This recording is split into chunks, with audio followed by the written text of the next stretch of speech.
everyone, and if you thought Amazon's display a few weeks ago was bad, well, get ready for a whole new world. Today on Red Alert, Foxconn is coming to Wisconsin. What that could mean for a state that had just seen a new change in governorship with $4 billion in subsidies, waiving economic regulations, all for just a mere $13 million in jobs. Keep in mind, Amazon offered way more, 25,000. And yeah, that's what they're going to have to do with today. It's not a very good situation, not a very good time to be a Wisconsinian. That's today on Red Alert. Thank you so much for joining us here on our first episode back after a while here on Red Alert. Thank you so much again. My name is Spenser Walsh, as we are looking to finish off our first spate, our 10-episode spate of Red Alert episodes. We're going to be up for renewal after we clear that barrier. But yeah, thank you so much for sticking with us today. I really appreciate it. So, so we now know that especially the Tuesday after the election day, when Amazon announced the grand prize winners for the largest economic development jackpot in American history, with New York, Virginia, Tennessee, would gain also 55,000 high-paying Amazon jobs, like put between them. I think New York gained 25,000 for just more than $2.4 billion in state subsidies. $4 billion in state and local taxpayer subsidies, on the other hand, are going to Foxconn in Wisconsin. Foxconn is a Taiwanese company.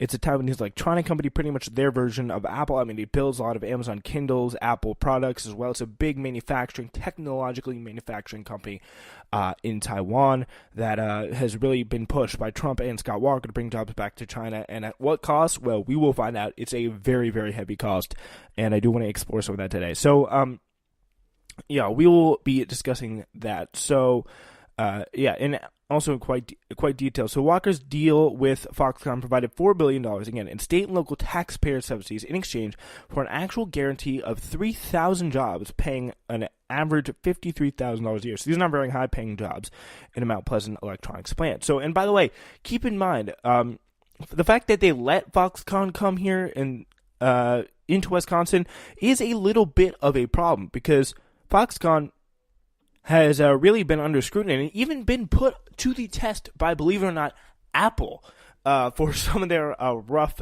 trading practices and the rough work conditioning practices. So pretty much what happened is Apple builds their stuff with Foxconn. They build their products like Foxconn. People build Apple products, and a Chinese Labor Watch investigation found an over-reliance on dispatch or temporary workers in violation of Chinese law, and Apple continued to rain down the criticism on those. Like, you guys need to stop this. You guys cannot be doing this anymore.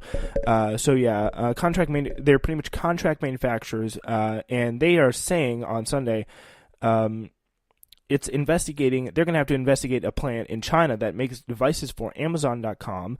After a U.S. watchdog group criticized what it described as a harsh working conditions that they had in the factory. This was last June. So yeah, they've had to deal with that kind of stuff. They're known for suicide nets. Their working conditions are so bad, their hours are so long, they literally have to put nets on so they can catch the workers if they try to jump out of the window. It's very, very disturbing stuff. And what happened with these suicide nets is, and it was also long hours, low pay, that all caused it, is at this Apple plant, they had to come in and saw it. Like, there was really some rough stuff. I don't even want to get into some of the details here, like people throwing themselves from buildings. It's just really chilling stuff about some of these things that Foxconn is. So yeah, they have lack of paying issues. 40% of the workers were dispatch workers, far exceeding the 10% limit, and that allowed them to be underpaid. Dispatch workers earned 14.5 yuan, that's $2.26 per hour, and the workers put in more than 100 overtime hours per month during peak season, far more than 36 hours allowed by law, and some worked for 14 consecutive days. So that is the company that's going to be building and working in Wisconsin.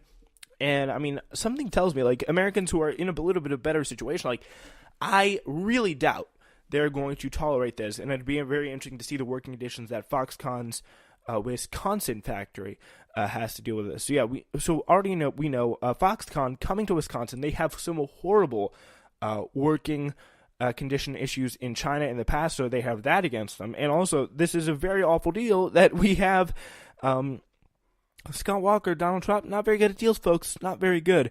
Because this was, as I said, we get the specifics here. $4 billion in state and local tax subsidies. Only 3,000 jobs, paying an average of $53,000 a year. So not very good at all so far. So if you can compare that to the enormous number of high-paying jobs, costing far less for the winners of the great Amazon lottery. Amazon split 50,000 headquarters jobs, averaging $150,000 a year, with 25,000 going to New York, which bid a $1.5 billion in direct state subsidies, which is still a ridiculous amount. And the fact that Scott Walker in Wisconsin paid $4 billion is ridiculous. And 25,000 Virginia building $573 million in direct subsidies, plus infrastructure, transportation, and educational improvements. Nashville, Tennessee was a surprise last-minute addition, winning Amazon operations 5,000 new jobs and $102 million in state subsidies. So that's kind of the deal of how Amazon shook down. And compare that to some of the awful deal-making going on at Foxconn, and it really gets you a sense of the problems that they are dealing with. Foxconn deal is the all-time historically bad tax giveaway. One of the worst, said Jeffrey Dorfman, an economics professor at the University of Georgia. It's like he said, it's just the worst ever by any state. And that's a pretty strong deal, because there's a lot of bad problems that have been done and a lot of bad tax giveaways over the year that states have done to various corporations. So we know the deal is bad. And what else I want to talk about here is some more things that are not even going to be really mentioned in the deal. We know that there's just not the ratios, the numbers, they just don't add up. Walker could have done a much better job with it. Trump could have done a much better job with it. And it looks like, as well, Walker outrageously exaggerated the jobs from Foxconn from the day in July 2017, where he joined Trump at the White House for the honor of being selected to pay Chairman Gu.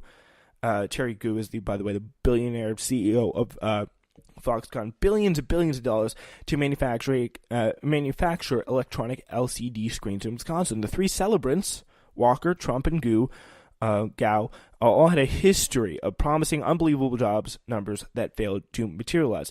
Walker added 10 to 3,000 jobs. Foxconn was actually required to provide contractually. So Walker said 10,000, but they only really needed to require 3,000 according to contracts. Not very good at all. Trump and Gu backed up the dubious claim with vague preferences to one day possibly providing up to 13,000 jobs. Or possibly not. Possibly, maybe, I don't know.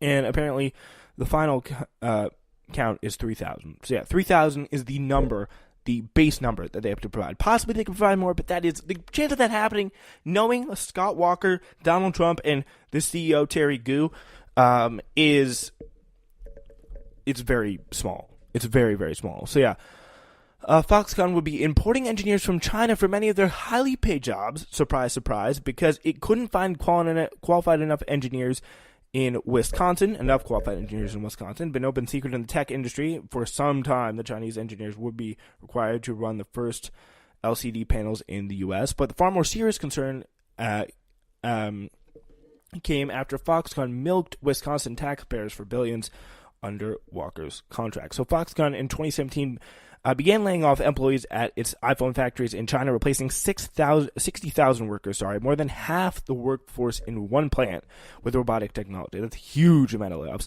That might even be considered an act of human kindness. Chinese workers complain about, again, harsh working conditions, mass suicides, really, really rough stuff. And Foxconn was obviously attracted to Wisconsin's anti-worker political environment, the teacher strikes, the way he beat down the teacher strikes Scott Walker did in Wisconsin. And the reporting here, by the way, was from Joel McNally, a national award-winning journalist in the Wisconsin area. He gave us a little more contact about this. He gave us, I think, the quote and some of the finer points on this in the Madison, the Cap Times, I believe it's called. So I do want to give credit where credit's due. He did contribute. So thank you to him. Capital Times in Madison. So, that is also very important to realize. And it's awful working conditions, bad deal, taxpayers swindled, and also there is a little bit of a concern now that's growing And one of the main problems that is actually garnering some of the most concern right now is the environment, and more specifically, some of the environmental regulations waived by the Walker administration.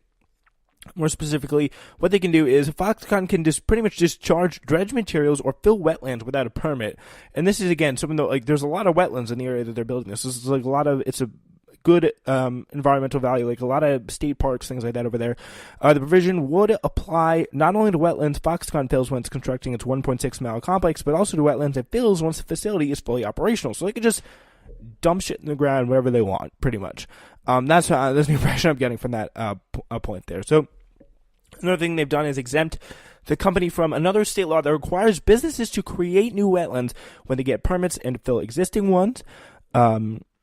So they need to pretty much not clean up after themselves, allow Foxconn to change the course of a stream or strengthen stream without a permit, straighten stream, sorry, so that's like literally the Wisconsin water system, like you literally messing with the Wisconsin water system that pretty much controls, like, where the runoff goes, where the water cycle is, all I gotta say is the water cycle is pretty important, like, and if that's messed up with in every single way, like, that's going to be a real problem. And the fact that Scott Walker let this happen is so, like, all I got to say is I'm very glad I'm not living in Wisconsin, or especially in the area where that hellish factory is being built. Yeah, so pretty much what they want to do is sidestep a state law here. This is another thing they can do, is they can, I skipped one there, Foxconn can build on a lake or stream bed without a permit. Cool. Yeah. They can sidestep a state law that requires environmental impact statements before businesses can begin construction on something. So they can pretty much go right ahead on there. They can let public projects begin for Foxconn complexes without being approved by the Public Service Commission. So they just need a lot less approval than an average company, as well as they can pretty much F with the water supply to a large degree. Yeah, and this situation all going to be very much changed when now that Wisconsin, Scott Walker, not going to be the governor next year. It was a very surprise when Tony Evers of Our Revolution, Bernie Sanders endorsed candidate, shout out to him. Huge shout out to Tony Evers for pulling that off. It was probably one of the biggest races of the night, in my opinion. Absolutely huge deal that he was able to pull that off. So, again, big congratulations. Let's say big congratulations to Tony Evers for pulling that off, as Evers in particular has been broadly critical of the subsidies and Walker's conduct in making the deal, saying it's a lousy deal, and we're going to have to just hold Foxconn's feet to the fire going forward. It's going to be tough, though, for Evers to effectively push back on it once in office. That's the problem, though, with it. With the thing going on, the most controversial part of the deal is the price tag, but it may be too late for the governor-elect to make changes on that front. Few Wisconsin Democrats have pushed to cancel the deal entirely, because with construction and staffing is already underway. As a state superintendent, Evers resigned to the tax breaks, saying it would be difficult to unring that bell. Instead, he recommended improving the deal gradually using later transportation projects tied to the factory as a way to extract more concessions on wages and local hiring, saying, quote, I would really focus on compelling them to be good corporate citizens at a local local publication at the time. So pretty much Walker's made the bed. Tony Evers has not had that much of a choice in making it, but thank God it sounds like he will do his best to make sure that Foxconn does not take a big dump in it and all over Wisconsin. And that's something that we need to understand. And it's something that we here at the Spenser Walsh Radio Network are going to be keeping an eye on. Thank you so much for listening, Rattler. We'll be back with another episode tomorrow before we continue our news flash for the week.